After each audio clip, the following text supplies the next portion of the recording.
बड़ाई और शेर की कहानी।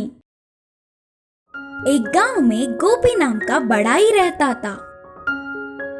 वह रोज सुबह ही भोजन पोटली में बांधकर उसका जीवन आधार कुल्हाड़ी को लेके जंगल जाकर दिन भर मेहनत करके लकड़ियां काटता था और शाम होते ही उन्हें घर लाके बेचकर कमाए हुए पैसों से उसका जीवन बिताता था। ऐसे बिना किसी मेहनत से दिन बिता रहे गोपी को अचानक एक दिन लकड़ियों के लिए जाते हुए शेर दिखा और वह डर के कांपने लगा। उसके पूरे शरीर में पसीने छूट गए। इस जंगल में जंगली जानवर नहीं होंगे सोचकर आया था। ऐसे अचानक शेर के सामने खड़ा होगा करके उसने बिल्कुल भी नहीं सोचा था और उसने जीवित बचने की उम्मीद भी छोड़ दी। उसकी अवस्था को देख शेर ने कहा, डरो मत, मैं तुम्हें कुछ नहीं करूँगा। शेर के ऐसे बोलने पर उसने चैन की सांस ली। बाद में थोड़ा धैर्य करके आगे जाकर उसके लाए हुए भोजन को शेर को दिया। उसे पूरा खाने के बाद भोजन बहुत ही स्वादिष्ट था बोलकर शेर ने तारीफ किया। उस दिन से गोपी और शेर अच्छे दोस्त बन गए। वह हर दिन शेर के लिए स्वादिष्ट भोजन लाता था। त्योहारों के दिन तो अलग अलग तरह के पकवान भी लाता था। ओह हाँ, इतना स्वादिष्ट भोजन तो मैंने अपने जीवन भर में नहीं खाया होगा। बोलते हुए उन पकवानों को खा रहा था। अपने दोस्त की तारीफ से गोपी को बहुत खुशी मिली। कुछ दिनों के बाद शेर के कौवा और लोमड़ी दोस्त हुए। वह अपने दोस्त गोपी के बारे में बहुत बोलता था। तो कौवा ने पूछा, महाराज, हमें आपके दोस्त से मिलाओ ना। हम भी उससे दोस्ती करना चाहते हैं, बोली लोमड़ी। एक दिन गोपी के आने के समय पर शेर उसके नए दोस्तों को लेकर उधर आया।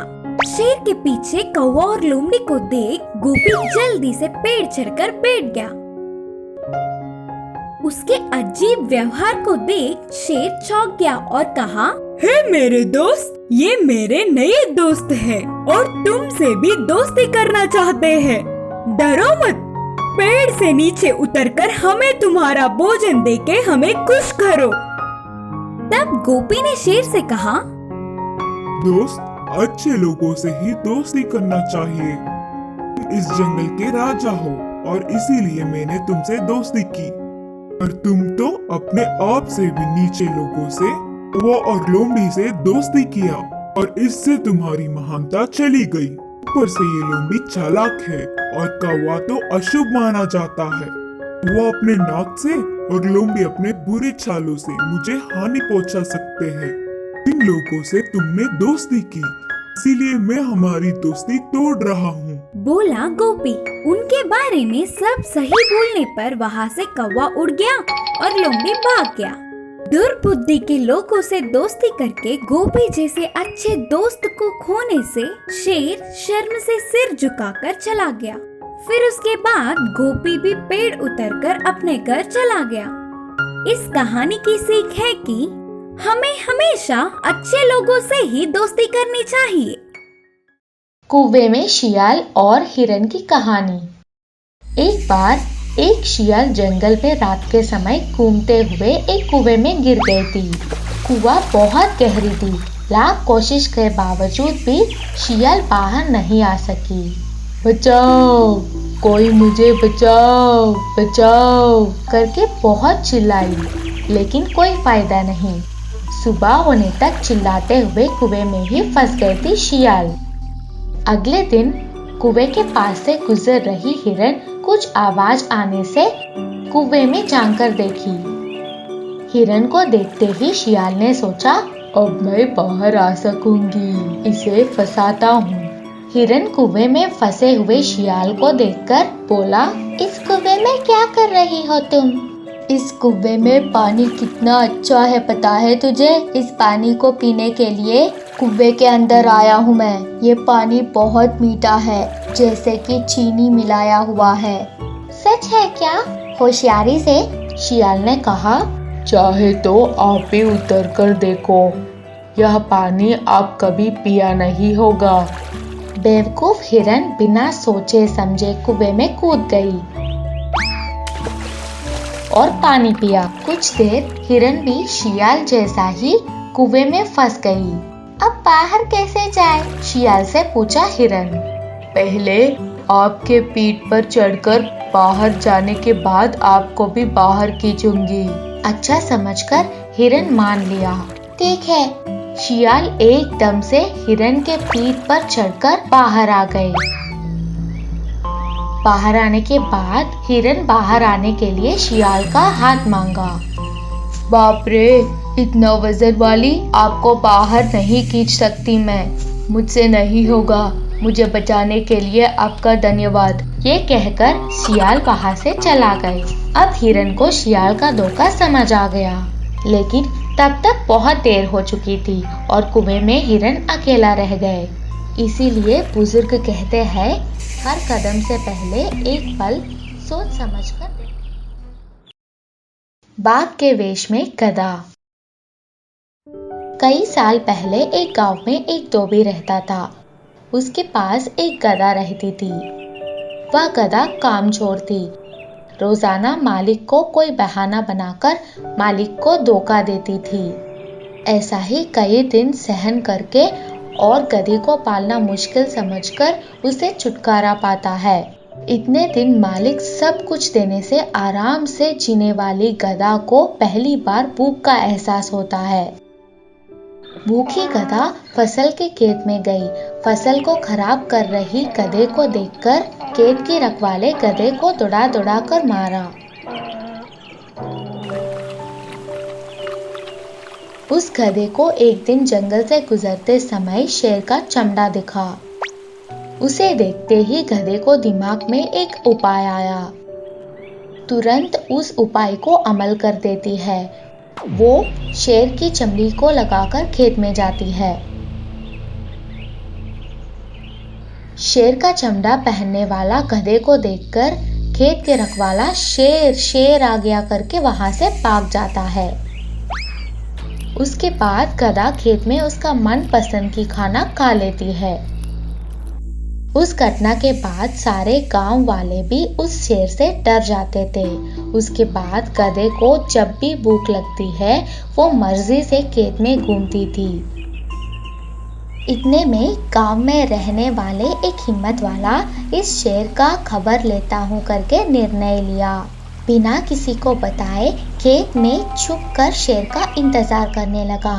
कुछ समय के बाद वहाँ शेर की चमड़ी पहनकर गधा वहां आकर खेत में फसल खा रहा था। शेर को देखते हुए हिम्मत वाला भी डर गया, फिर भी वो मौका का इंतजार कर रहा था। इतने में दूर से गधे चिल्ला रहे थे।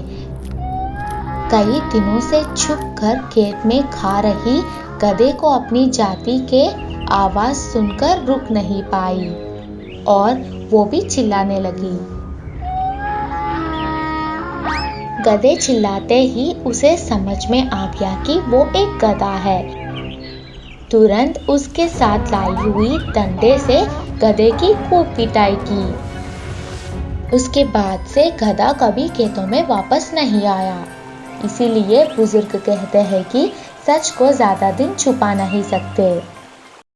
चींटी और कबूतर की कहानी। एक जंगल थी, उसमें एक नदी। नदी के किनारे एक बरगद के पेड़। उस पेड़ में एक कबूतर रहती थी। वह हर रोज सुबह जाकर जंगल में खाने के लिए घूम घूम कर कुछ खाना मिलने पर शाम को घर वापस आकर साथ में लाया हुआ खाना खाकर आराम करती थी। जैसे दिन गुजरते गुजरते गए, एक दिन उसका लाया हुआ खाना खाते हुए कबूतर को नीचे नदी में बहता हुआ चींटी एक दिखाई पड़ी।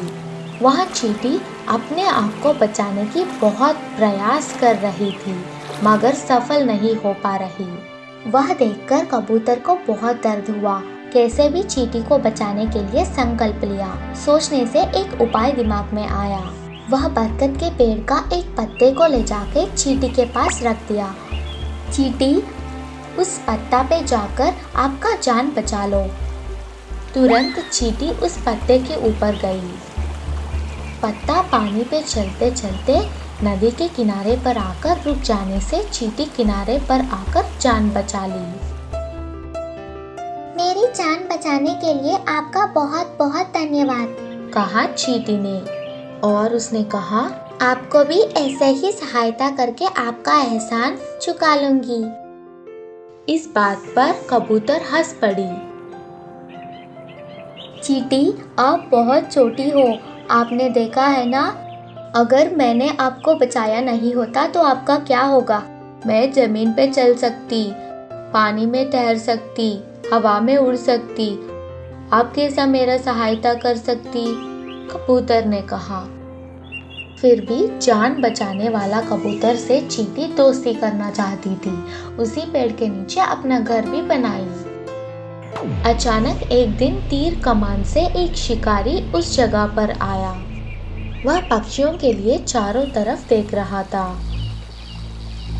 पेड़ पर खाना खाता हुआ कबूतर को शिकारी ने देखा। उस समय चींटी भी शिकारी को देखा। दूसरे ही पल शिकारी पेड़ के पीछे झुककर तीर को कबूतर पर निशान साधा। यह देखकर चींटी दौड़कर शिकारी के पास पहुंचकर तीर छोड़ने के समय देखकर शिकारी को काट दिया। दर्द से शिकारी माँ माँ करके चिल्लाया। तीर निशान से हट गई। शिकारी के आवाज सुनकर कबूतर वहां से उड़ गई। वह शिकारी जाने के बाद कबूतर वह पेड़ पर लौट कर आए। चींटी, मेरी मदद करने के लिए आपका बहुत बहुत शुक्रिया। उस दिन आपकी बात को मैंने मजाक समझा, मुझे क्षमा करो। अगर आज आप नहीं होते तो मेरे जान नहीं होती। अब से हम दोनों दोस्त बन के रहेंगे। कबूतर दोस्त बनने पर चींटी बहुत खुश हुई। इसीलिए बुजुर्ग कहते हैं, सच्चा दोस्त कभी किसी का सहायता की भूलती नहीं।